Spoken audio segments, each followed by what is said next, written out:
Feeling lonely is a common human experience. It is a painful feeling of being disconnected from other people. This guide will help you understand and change these deep feelings. Your brain can be rewired. This process is called neuroplasticity. It means you can build new pathways to feel more connected and less isolated. You are not stuck forever. This journey requires patience and consistent effort. By learning new habits and thoughts, you can change your brain's structure and function. Let us start this process together now. Think of loneliness as a signal. It's like hunger or thirst, telling you something is missing. Your brain is telling you that you need a meaningful social connection. It is not a sign that you are broken or unlovable. It is a natural human need. Acknowledge this signal without judgment, seeing it as a call to action. This signal motivates us to seek out others. Early humans needed tribes to survive. Your brain still carries this ancient need for a strong, supportive social group today. When you feel lonely, your brain enters a state of high alert. It starts perceiving the world as a more threatening and dangerous place to be. This is self-preservation. This hypervigilance can make you see rejection where there isn't any. You might misread neutral social cues as negative, reinforcing your feelings of deep, painful isolation. Chronic loneliness can affect your sleep, stress levels, and even your immune system. Your brain chemistry changes, making it harder to feel happy and at total ease. Your brain becomes more sensitive to social pain. The same brain regions that process physical pain are activated by feelings of social exclusion. It genuinely hurts you deeply. But remember neuroplasticity. Your brain is not set in stone. Every single new thought and action can create a new neural connection for you to use. Think of your brain like a muscle. The more you exercise certain thought patterns, the stronger they become. We will build new, more positive thought patterns together. You can intentionally create experiences that will reshape your brain. This gives you incredible power over your own emotional well-being and your future mental health state. The goal is to weaken the old neural pathways of loneliness. At the same time, we will strengthen new pathways of connection, belonging, and genuine self-worth now. This process changes how you see yourself and the world around you. It allows you to break free from the powerful, gripping cycle of persistent loneliness. Let's start by noticing your thoughts. Your mind has automatic negative thoughts, or NTS. These thoughts often appear when you are feeling very lonely or disconnected. Thoughts like, "No one really cares about me," are common. Or perhaps, "I will always be alone." These are just thoughts, not proven facts about you. These negative thoughts are habits of the mind. They have created a well-worn path in your brain. Your brain automatically goes down this familiar lonely path. The first step is simply to become aware of them. Notice when these thoughts pop up. Don't judge them. Just observe them as mental events happening. You can even write these thoughts down in a journal. Seeing them on paper can help you realize they are not an absolute truth about your reality. Now, let's challenge these thoughts. When a thought says, "Everyone has more friends than me," ask yourself, is this really 100% true? Can I know that? You cannot know what is inside everyone else's life. Social media often shows a false reality. People only post their best moments, not their lonely ones.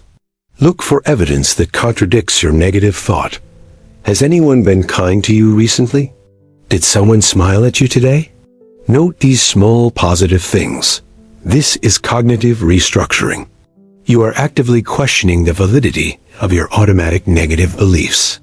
You are becoming a detective of your very own private thoughts. This practice weakens the hold that these negative thoughts have over your emotions. It creates a space for a more balanced and realistic perspective to emerge. Next, we practice reframing. This means changing the story you tell yourself. You find a different, more empowering way to view your current lonely situation. Instead of thinking, "I am being rejected," try thinking, "This person might be busy," or Maybe this connection was not the right fit for me now. If you are alone on a Friday night, don't think, I'm a loser. Reframe it. This is my chance to relax, recharge, and enjoy my own company. Reframing is not about lying to yourself. It is about finding an alternative, equally true perspective that serves you better. It shifts your focus from pain. Consistent reframing builds mental flexibility. Your brain learns that there are multiple ways to interpret a situation, not just the negative one it is used to. Now, let's introduce gratitude. Gratitude actively fights against loneliness. It shifts your brain's focus from what is lacking to what is already present in life. Each day, think of 3 specific things you are grateful for. It could be a warm cup of coffee, a sunny day, or a comfortable bed. This practice literally rewires your brain. It strengthens neural circuits associated with positive emotions like happiness and contentment, which helps you feel better about things. Gratitude helps you see the good in your life. Even when you feel lonely, you can find small pockets of joy and connection to the world around. Focusing on what you have, rather than what you lack, reduces feelings of social comparison. It fosters a sense of abundance instead of scarcity and lack. Positive affirmations are another powerful tool. These are positive statements you repeat to yourself. They help to override old, negative beliefs about yourself and your life. Choose affirmations that feel believable to you. For example, I am open to forming new connections. Or, I am worthy of love and belonging. Say them aloud in the morning or while looking in the mirror. Feeling the emotion behind the words helps to embed them more deeply into your subconscious. Repetition is key. You are creating a new mental track for your brain to follow. Over time, this new track will become the default and more automatic. Affirmations are not magic spells. They are a way to direct your thoughts consciously, training your brain to support your goal of feeling more connected to people. Thoughts are important, but action is also essential. Rewiring your brain requires new behaviors. Start with very small, manageable steps to avoid feeling overwhelmed or scared. The goal is to create positive social experiences. Even tiny ones can release feel-good chemicals in your brain, like oxytocin, which is a bonding hormone. Consistency is more important than intensity. A small action every day is much better than one big, scary action once a month. This builds momentum slowly. These actions prove your negative thoughts wrong. Each positive interaction provides new evidence that you are capable of connecting with other people in a meaningful way. Let's brainstorm some small actions to take.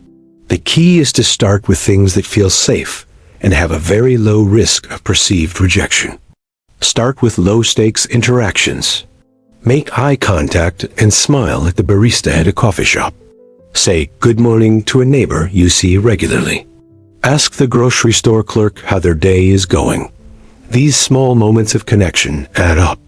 They signal to your brain that the world is friendly.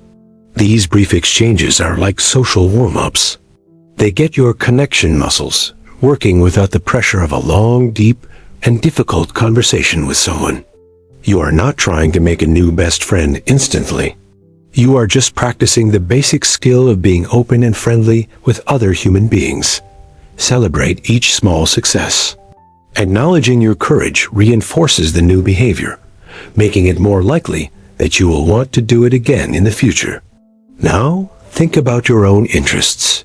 Shared activities are a natural way to meet people. You already have something in common to talk about with them.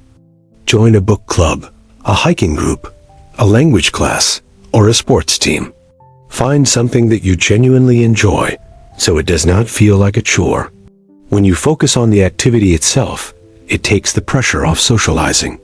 Connection can happen more organically when you are both engaged in something fun.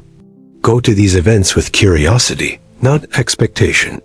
Be open to meeting people, but let your main goal be to simply enjoy the activity for itself. Regular attendance is important. Seeing the same faces week after week builds familiarity, which is the foundation upon which all solid friendships are built over time. Consider volunteering for a cause you care about. This is a powerful way to combat loneliness. It connects you to a community with a shared purpose. Helping others shifts the focus away from your own pain. It can give you a profound sense of meaning and value that you can't get anywhere else. Working alongside others toward a common goal creates a strong, natural bond. You are part of a team, contributing to something bigger than just your own life.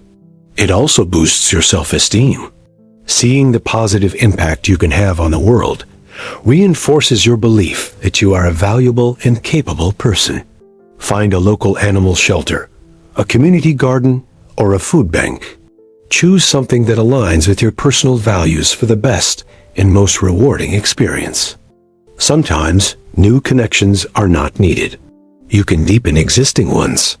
Think about friends or family members you have lost touch with over the past years. Send a simple text message. "Hey, I was thinking about you today. Hope you're doing well." It does not need to be a long, complicated message. People are often happy to hear from old friends.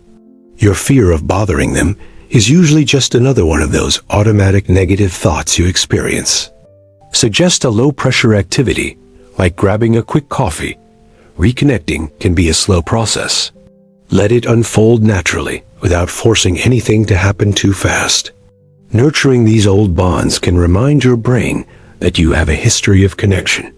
You have been loved and valued before, and you can be again. To build deeper connections, practice active listening. This means paying full attention when someone is talking. Put your phone away and make good, direct eye contact. Listen to understand, not just to reply. Be curious about the other person. Ask open-ended questions that cannot be answered with a simple yes or no. Reflect back what you hear. "So, it sounds like you're feeling really stressed about that project." This shows that you are truly paying close attention to them. People feel seen and valued when they are truly heard. This is one of the fastest ways to build rapport and trust with a new person. Active listening is a skill. It requires practice. But it is one of the most generous gifts you can give to another person you meet. Mindfulness is the practice of being in the present moment. It helps you to observe your lonely feelings without getting swept away by them and their power. When a wave of loneliness hits, notice it. Acknowledge the feeling in your body. Where do you feel it? In your chest? In your stomach? Just observe. Breathe deeply into that sensation. Don't try to push the feeling away. By allowing it to be there, you often reduce its power over your mind. Mindfulness grounds you in the present reality. Loneliness often lives in stories about the past or fears about the future. The present moment is often okay. You can practice this anytime, anywhere. Focus on the feeling of your feet on the ground or the taste of your food. Anchor yourself in the now. Meditation is a more formal practice of mindfulness. Even a few minutes a day can begin to rewire your brain's response to stress and social pain. Meditation strengthens the prefrontal cortex. This is the part of your brain responsible for emotional regulation. It helps you to respond to feelings, not just react. Find a guided meditation app or website. There are many free resources available online. Start with just 5 minutes a day and build from that point. Meditation is not about stopping your thoughts. It is about learning to observe them without getting attached.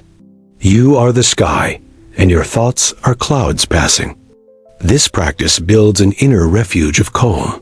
You learn that you can find peace within yourself, even when the outside world feels very isolating and lonely. Self-compassion is crucial. People who feel lonely are often very critical of themselves. You might blame yourself for your situation. This must stop for progress. Treat yourself with the same kindness you would offer to a good friend who is struggling. What would you say to them in this kind of situation? When you have a setback, don't beat yourself up. Acknowledge the pain and tell yourself, this is a difficult moment. It is okay to feel this way. Self-compassion involves three main parts: kindness toward yourself, recognizing your common humanity, everyone suffers, and mindful acceptance of your own painful feelings without being dramatic. Practicing this soothes your nervous system. It counteracts the brain's threat response that is triggered by loneliness and self-criticism. You will feel much calmer inside. It is also important to learn to enjoy your own company.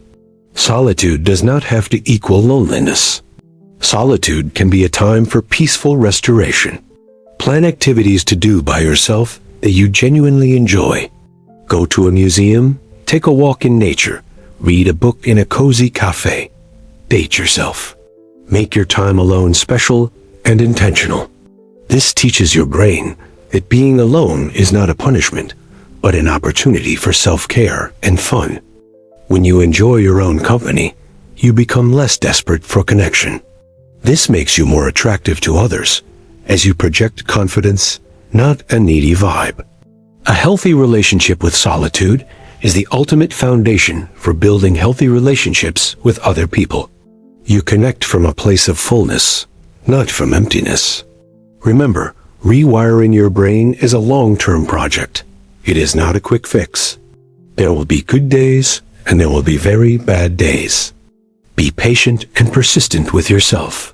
You are unlearning years of old mental habits and building new ones. This process will naturally take a lot of time. Some days, you might feel lonelier than ever before. This is normal. It does not mean that the process is not working. It is a dip. When you have a bad day, be extra kind to yourself. Revisit the self-compassion exercises. Remind yourself that healing is not a straight line up to heaven. Trust the process. Every small effort you make is planting a seed. Over time, these seeds will grow into a beautiful new forest of connection. Celebrate your progress along the way.